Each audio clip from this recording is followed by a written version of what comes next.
Good morning, how we doing? Great, good. I heard like one great, which is awesome. Great. Hey, I like it too. Come on there, great. Hey, so Daniel chapter 1. Daniel chapter 1 is where we're gonna be this morning. My name is George Jacobus, and I have the privilege of being with you guys for the next 3 weeks. So today's a test run. You got two other options if you don't like it. You can go to Anderson or Southwood, but I hope to see you back here next week as we go through some Old Testament characters. But I was a college pastor at Central for 8 years, and then worked at the Flipping Group for 5 years, and now get to work as just in an investment group that we have. But graduated from Southwestern Seminary, been married to a Longhorn for 18 years. Hey, don't hiss, like that's okay. It kind of is what it is. Following us around, I guess, everywhere. Anyway, a little SEC joke. So, but Daniel chapter 1 is where we're gonna be. Hey, so a few weeks ago, or a couple months ago now, but at this point, I wrote this at Anderson. So a couple of months ago now, my kids and my wife went to Walmart, and they came home with some ice cream, 2 half gallons to be precise, but they were great value ice cream.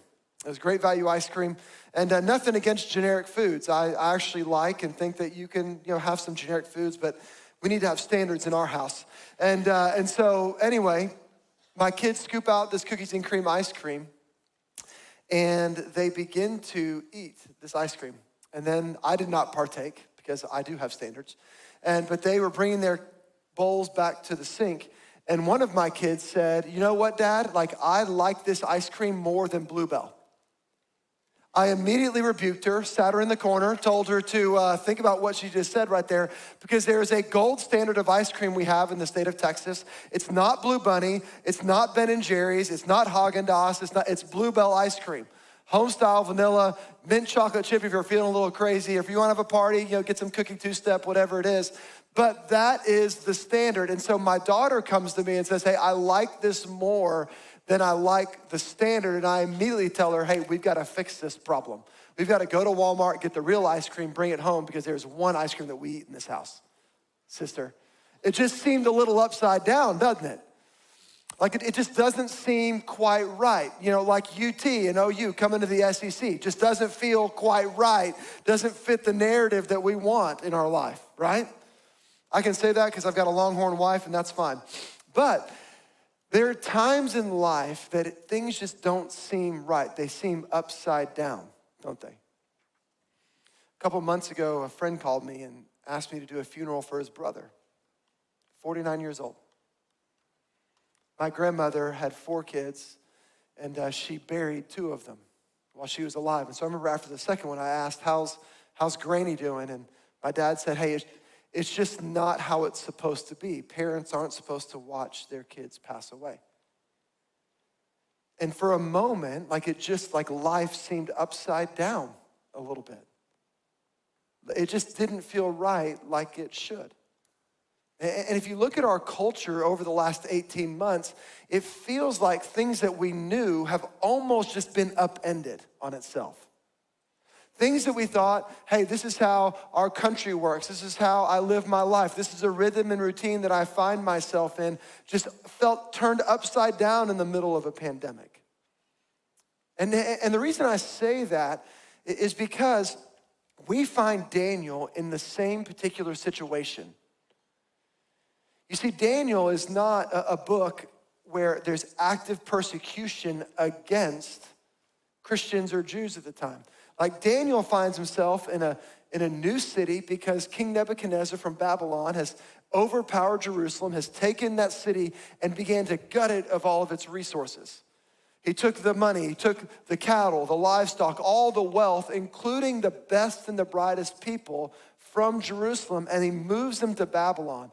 And Daniel, as well as some other people, find themselves inside the king's court, with a world that just maybe feels a little upside down, like it's not how it's supposed to be.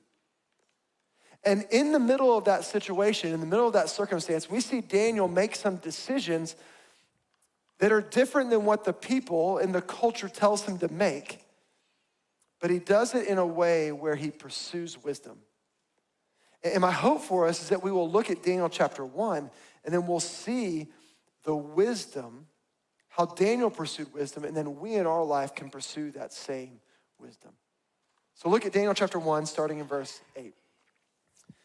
But Daniel resolved. Now, if you like to write in your Bible, underline the word resolved. But Daniel resolved that he would not defile himself with the king's food or with the wine that he drank.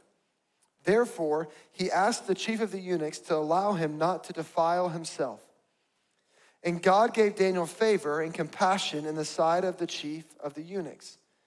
And the chief of the eunuchs said to Daniel, I fear my lord, the king, who assigned your food and your drink. For why should he see that you are in worse condition than the youths who are of your own age? So you would endanger my head with the king. Then Daniel said to the steward whom the chief of the eunuchs had assigned over Daniel, Hananiah, Mishael, and Azariah, and those are Daniel's friends, test your servants for 10 days. Let us be given vegetables to eat and water to drink, and then let our appearance and the appearance of the youths who eat the king's food be observed by you, and deal with your servants according to what you see.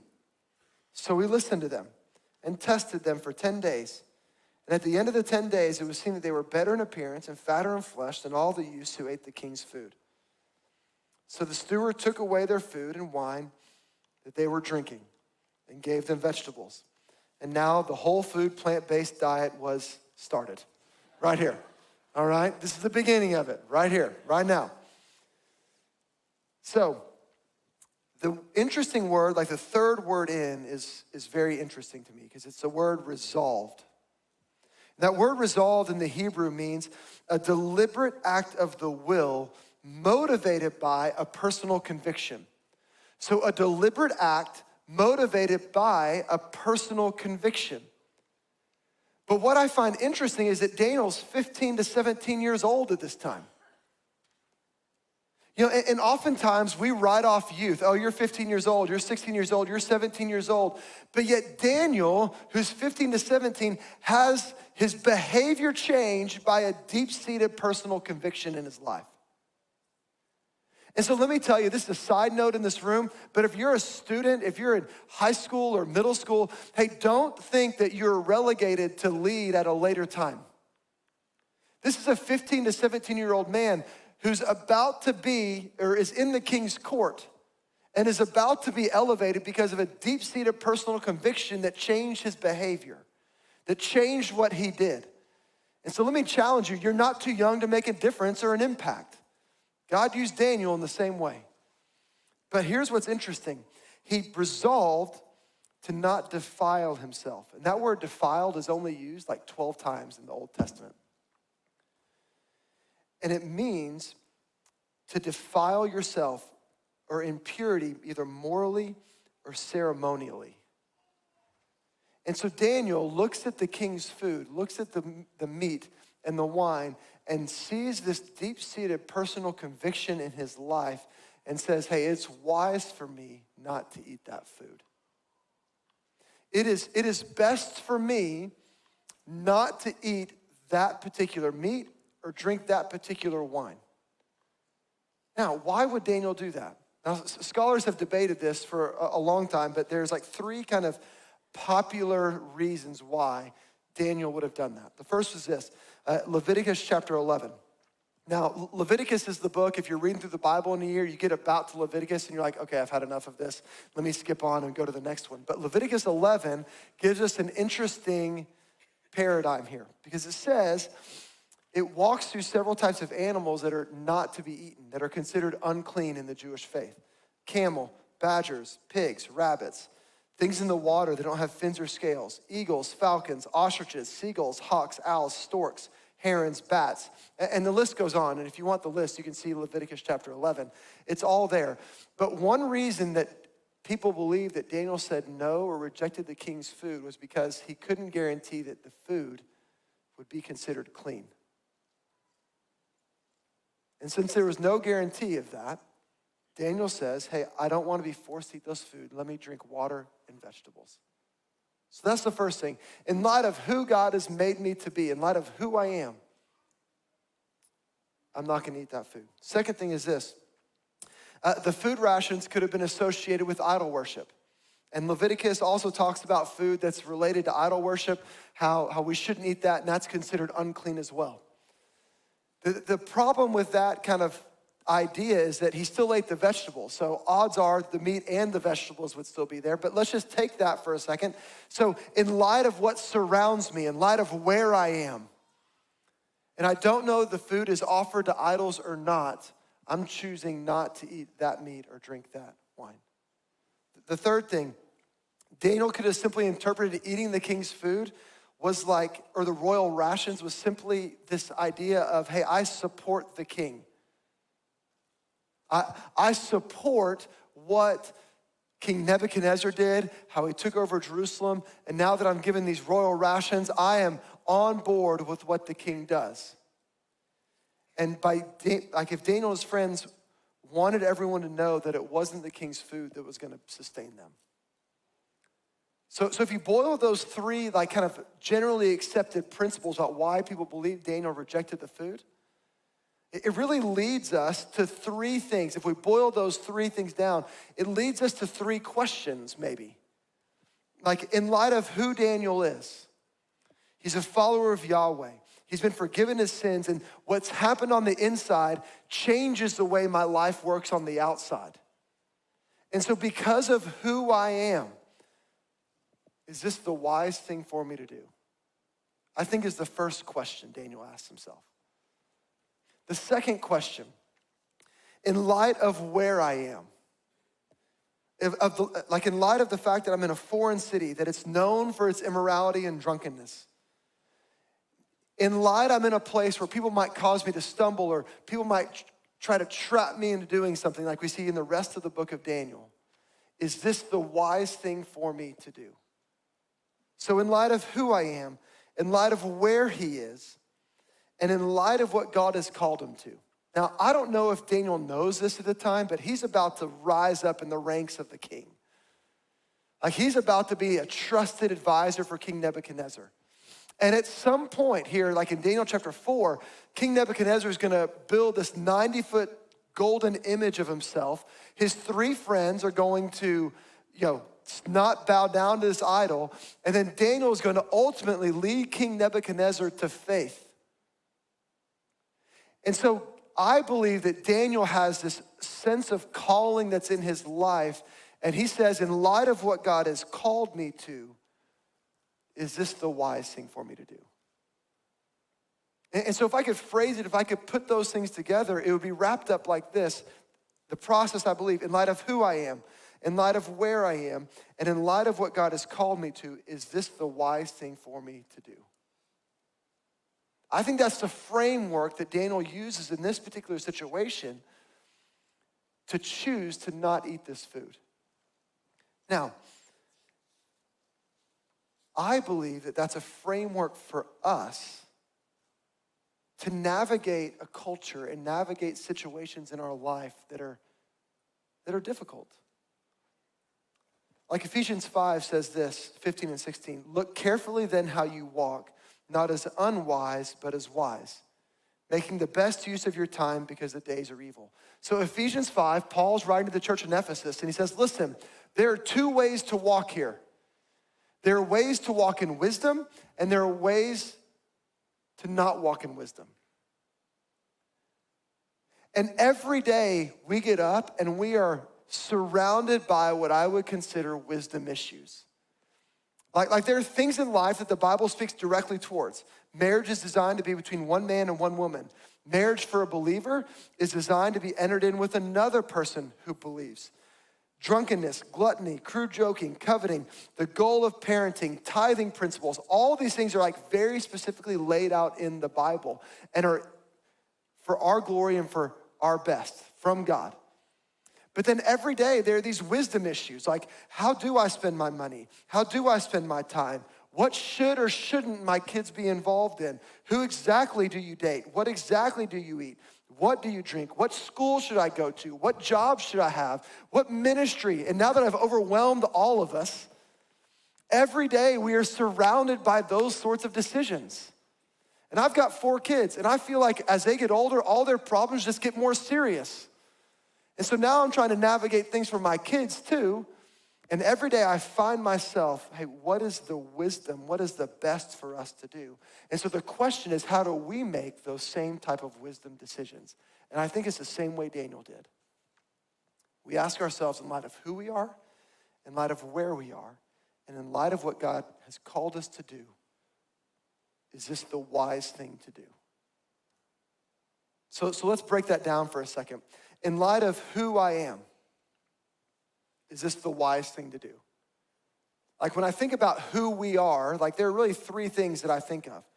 The first thing, like as a believer, as someone who's put their faith in Jesus, as a believer, and because everyone else around me knows that I'm a believer, is this the wise thing for me to do? So the first thing that, like as a believer, is this wise? The second thing, when I think about who we are, is our history, like our propensity towards certain things or not. Like in light of my past struggles with money management, is it the wisest thing to open up a credit card and just go shopping? You know, go to St. Marcus and hit Pottery Barn and think about all the money we've saved, right? Is that the wise thing for me to do in light of my past struggles? Or if you're struggling with alcohol, is it the wise thing to put yourself in a situation where you know you'll be tempted over and over and over again? So in light of the fact that we're a believer, in light of our history, and then in light of our current life stage, like I really want to be a good golfer. Like I do. I want to be a scratch golfer. I want to play old man golf, fairways and greens the whole time. I don't have to be the longest driver by any stretch of the imagination, but I want to be really good. The problem is I shoot like a 110 on the golf course. For those of you that don't know golf, it's not bad, it's awful. It's awful. And so, the fact that I have 4 kids and the fact that I want to be good and the fact that I've got 3 years left with my oldest at home is now the best time for me to spend 4 hours on Saturday at the golf course and a couple hours during the week working on my short game. Like the answer is no. Now, I'm not saying golf is bad, and I'm not saying that you shouldn't play golf, and you should not walk out of here thinking, oh, great, I've got to give up my clubs, go to Play It Again Sports and sell my clubs and get everything done. I'm not saying that, but I'm just saying before you go, you should ask yourself that question. Is this the wise thing for me to do? Is this the best use of my time in my current life stage? Or, like if you're newly married, you know, and you're just out of the gate as a new family, and you're thinking, hey, you know, when I have kids, I want one of us to stay home. Like, is it the wise thing for us to do to buy that house right now? Or buy that car right now? Or put ourselves in that financial situation?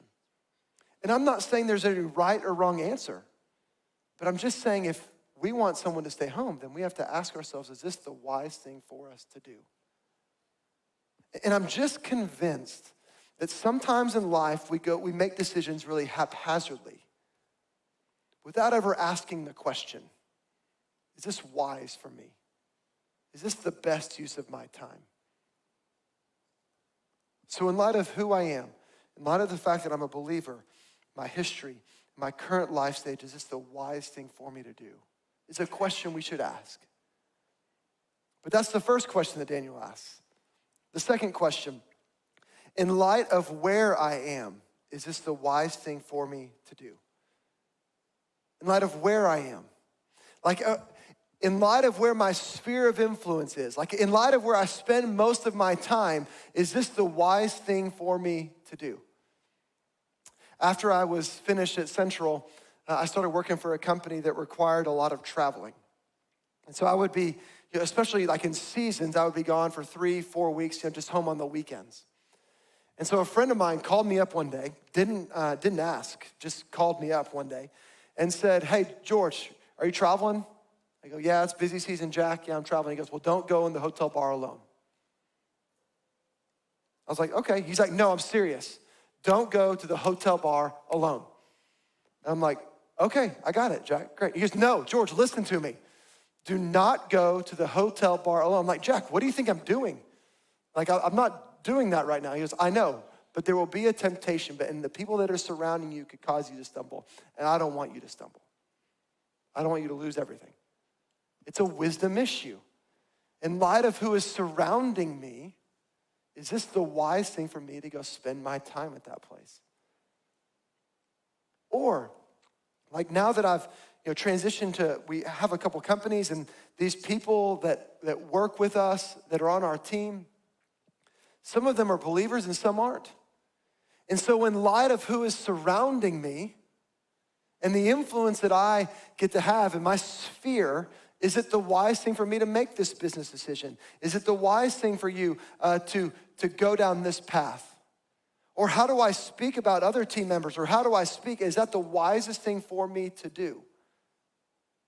And I'm not saying there's a right or wrong answer, but in light of who is surrounding you and in light of where you are, is this the wise thing for you to do? Is a question we should ask. We should think about that as we navigate the culture. Should I post that thing? Should I text that thing? I know at my house it's not wise to bring up the Longhorn and Aggies and the SEC. For real, like we were fine. Like in the Big 12, we were all fine until the SEC started happening. And then my wife and I, we just started going after it. I can't believe Texas would be that arrogant. How could you think you deserve as much as we are? We're better, all those things. So it's not wise for me to bring that up. I poked the bear a little bit, but maybe I shouldn't. I should ask the question. The last thing. In light of what God has called me to, is this the wise thing for me to do? So I've been inside of vocational ministry, and I've been in the secular world now for 6 years. And a lesson that God has taught me is that the call is really the same. Like Matthew 28 tells us, like, we are to go into the world in our sphere of influence and make disciples. That's what God has called us to do. It starts with our family and our kids, and then it goes on to our coworkers and our team members and people that we work with in our sphere. And that call is whether or not you preach or teach or lead worship, or it's whether you're on an engineer, or whether you're an architect, or whether you work on a truck or whatever it is.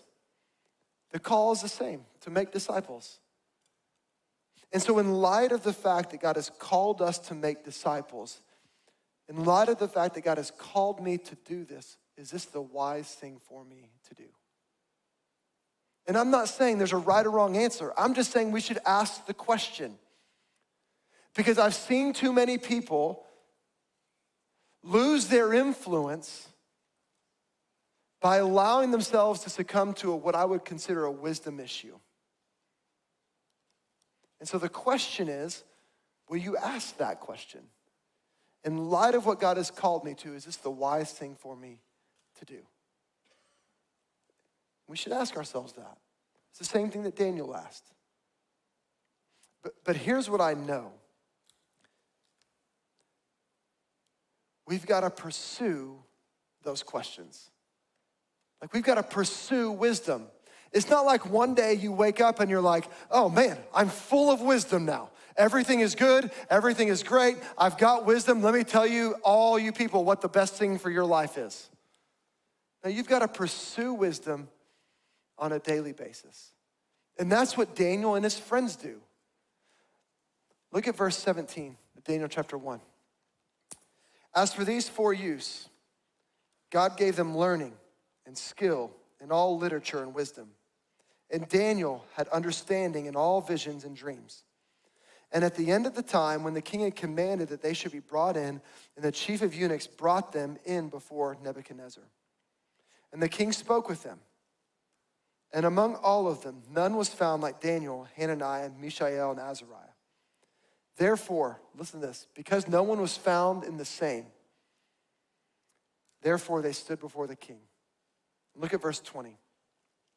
And in every matter of wisdom and understanding, about which the king inquired of them being plural, that's important, them, he found them 10 times better than all the magicians and enchanters that were in all of his kingdom. And Daniel was there until the first year of King Cyrus. So not only does Daniel and his friends ask, in light of who we are, in light of where we are, in light of what God has called us to, is this the wise thing to do? But they also pursue wisdom together. Like notice, like the plural in that sentence, or in that verse 20, it matters. The king would inquire of them. He found them 10 times better. Later, Daniel's gonna go to Hananiah, Mishael, and Azariah and ask them to pray together so that Daniel can know what to say about a certain dream.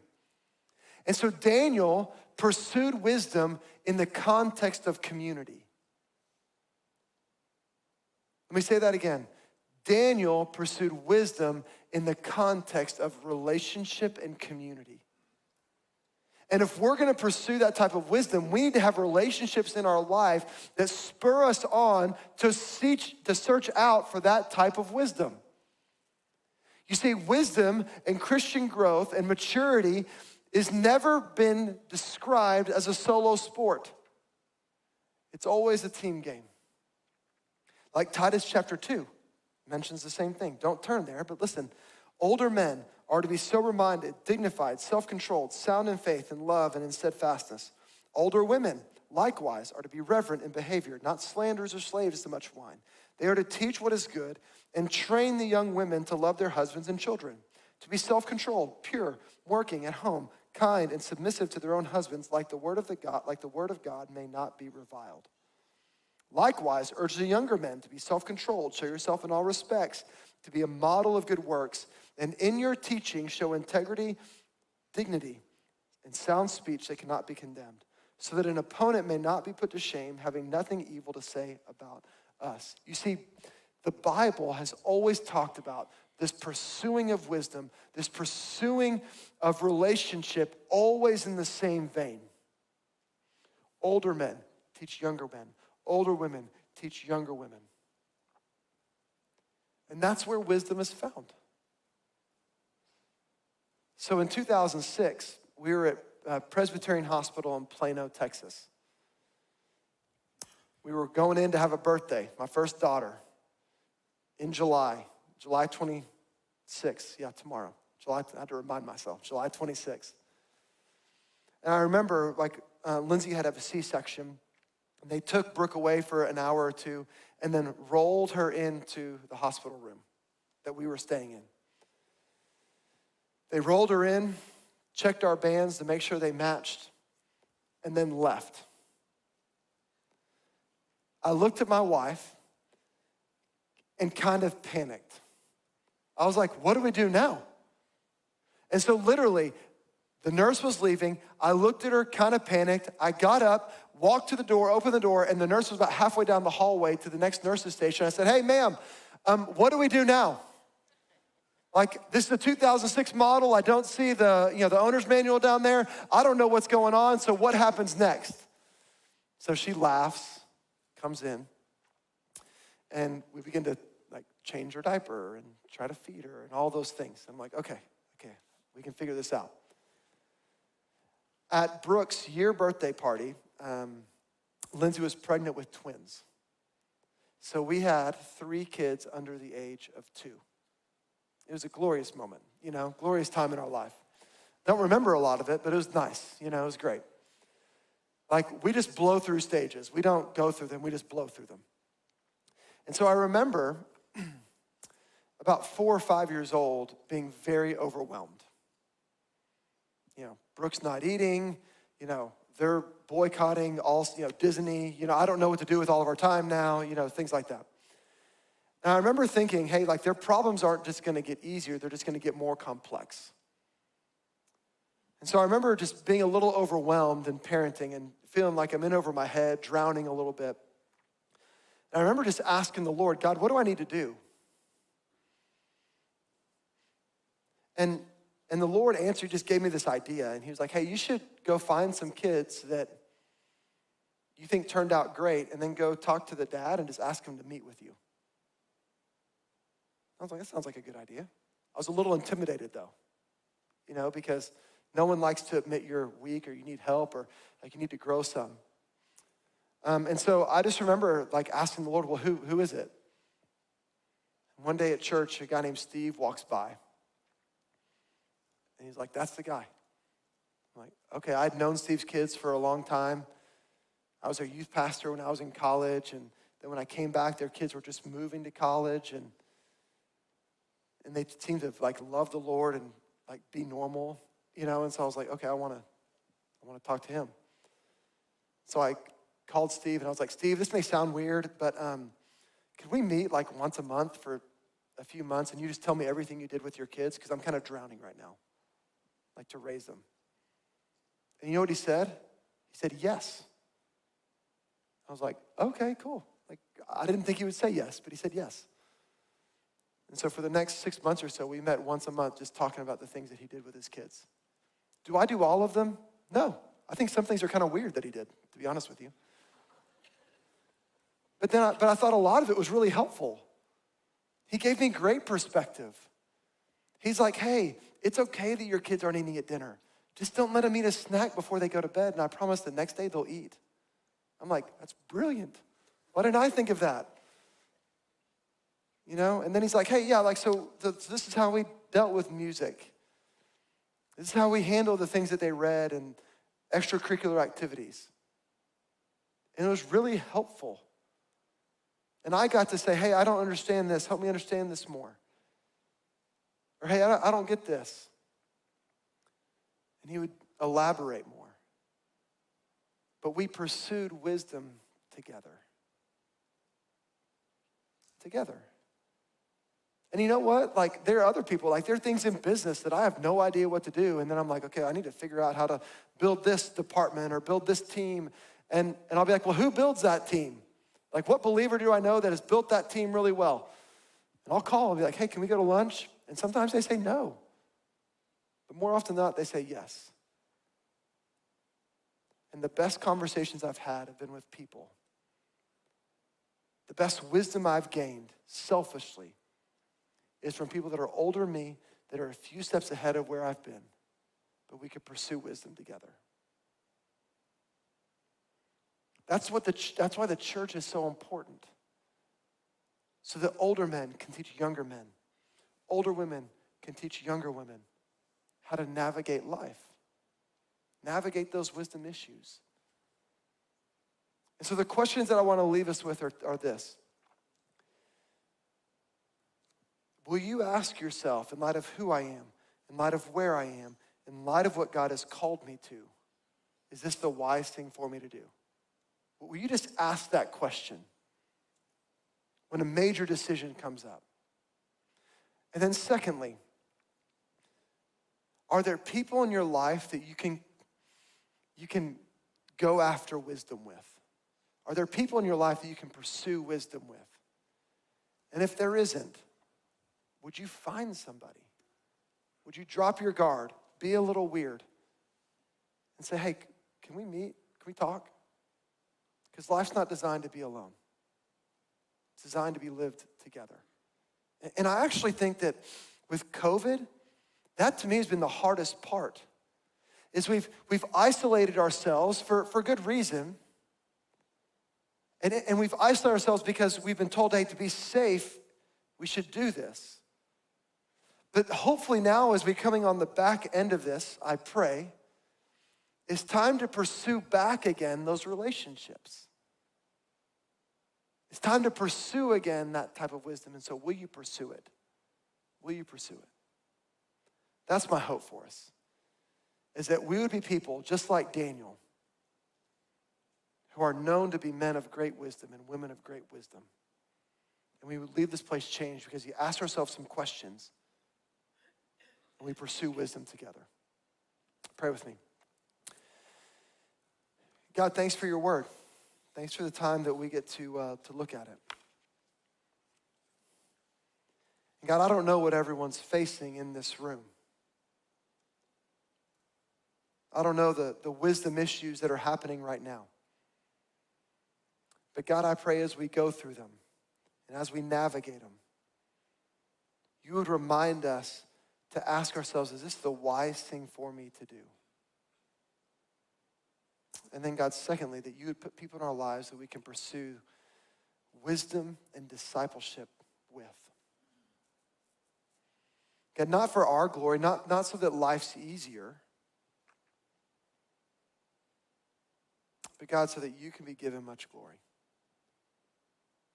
So God, we love you and we trust you. We pray that you would move in a mighty way. Praise in your son's name. Amen.